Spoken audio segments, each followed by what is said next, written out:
తృణమూల్ కాంగ్రెస్ పార్టీకి 20 మంది ఎంపీలు షాక్ ఇచ్చారు. ఎన్డీఏ కూటమికి మద్దతు ఇస్తున్నట్లుగా ప్రకటించారు. సార్, ఇప్పటికే 58 మంది ఎమ్మెల్యేలు వేరు కుంపటి పెట్టారు. ఇప్పుడేమో 20 మంది ఎంపీలు. 20 మంది ఎంపీలు, 58 మంది ఎమ్మెల్యేలు అంటే చిన్న విషయం కాదు సార్. సో పార్టీలో పెద్ద సంక్షోభం. సో ఏంటి సార్ తృణమూల్ కాంగ్రెస్ పరిస్థితి ఏంటి? అంటే ఏముంది, మీకు భారతీయ జనతా పార్టీ దేశంలో రాజకీయ వ్యవస్థను ధ్వంసం చేస్తుంది. అఫ్కోర్స్ బీజేపీ తృణమూల్లో స్వయంకృత అపరాధాలు లేవా, మమతా బెనర్జీ తప్పులు లేవా అని అనడం లేదు. కానీ డెమోక్రసీలో చాలా ప్రమాదకరమైన ఆట ఇది. అంటే మా ప్రత్యర్థి రాజకీయ పార్టీని మేము బతకనివ్వము, అపోజిషన్ పార్టీలు బతకనివ్వము, అపోజిషన్ నాయకుల్ని మా వైపు లాక్కుంటాం, అపోజిషన్ పార్టీలను ముక్కలు చేస్తాం. ఇలా కొత్త కాదు కదా. తృణమూల్ కాంగ్రెస్ ఎంపీలు ఫస్ట్ కాదు మనకు. నిన్న కాకుండా ఆమ్ ఆద్మీ పార్టీ ఎంపీలందరినీ లాగేసుకున్నారు. మీకు గుర్తుంటే తెలుగుదేశం ఎంపీలను కూడా లాక్కున్నారు, రాజ్యసభ ఎంపీలందరినీ లాగేసుకున్నారు 4.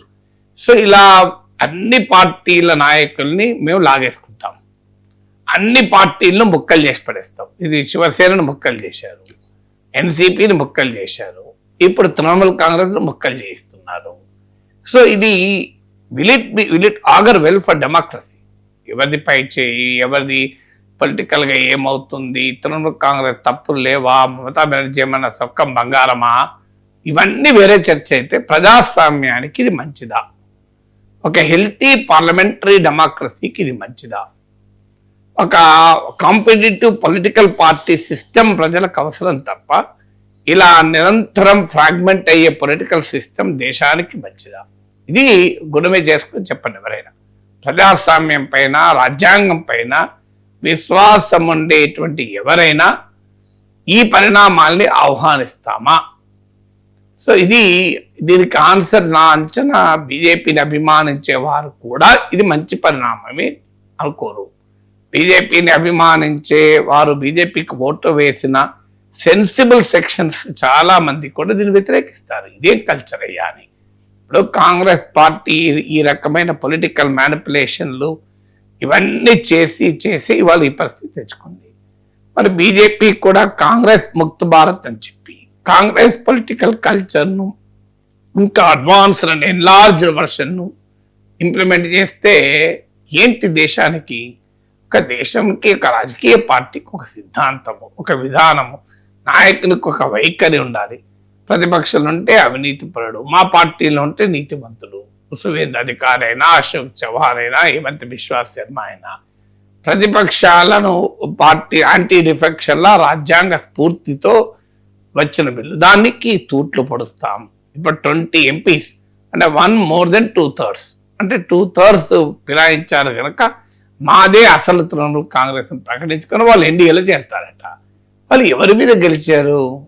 వాళ్ళు బీజేపీ ఎంపీలు మీద గెలవకపోతే ఏ పార్టీ మీద గెలిచారు?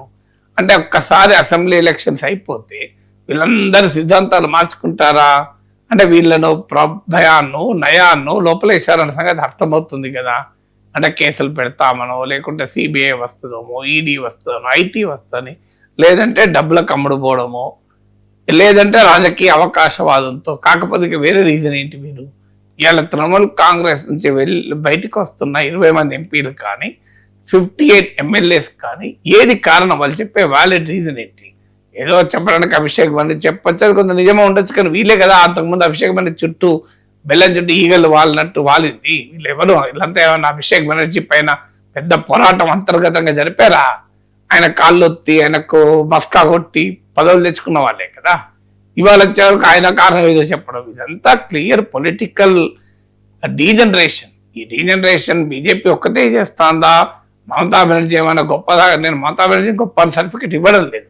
Mamata Banerjee certainly deserve this treatment, కానీ ఇండియన్ డెమోక్రసీ డజంట్ డిజర్వ్. మా పాయింట్ అది.